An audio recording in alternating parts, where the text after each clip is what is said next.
Bonjour à tous, bienvenue dans ce journal de l'ISFJ de Paris pour une nouvelle semaine.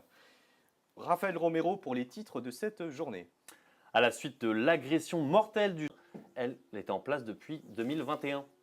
Merci Raphaël pour ce rappel des titres de la journée. La Saint-Valentin, c'était il y a une semaine, mais c'est la fête des amoureux, mais qui a été troublée. Beaucoup de fleurs avaient été livrées en retard le 17 février. Certains acheteurs n'ont pas pu être remboursés.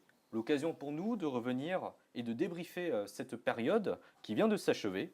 Et force est de constater que le traditionnel dîner aux chandelles a pris un sérieux coup de vieux cette année au profit d'un nouveau terme, la Galentine's Day.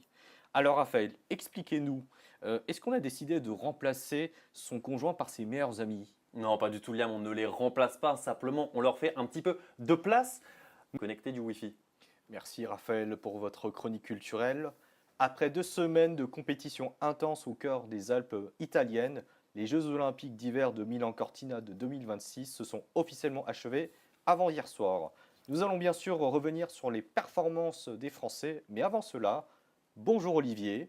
Quel bilan peut-on tirer de ces Jeux, tant sur le plan sportif que sur celui des grandes nations présentes sur la glace et la neige? Et bonjour Liam, d'abord c'est des jeux qui ont été totalement dominés par la Norvège, les jeux d'hiver. Merci Olivier pour ces précisions sportives.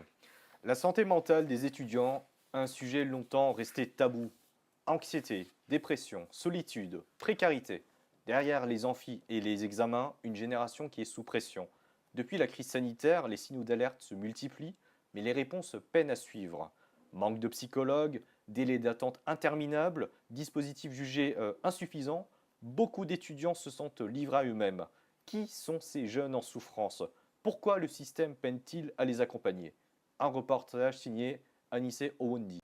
C'est la fin de ce journal. Merci Raphaël Romero, Olivier Campan, Anissé Owondi.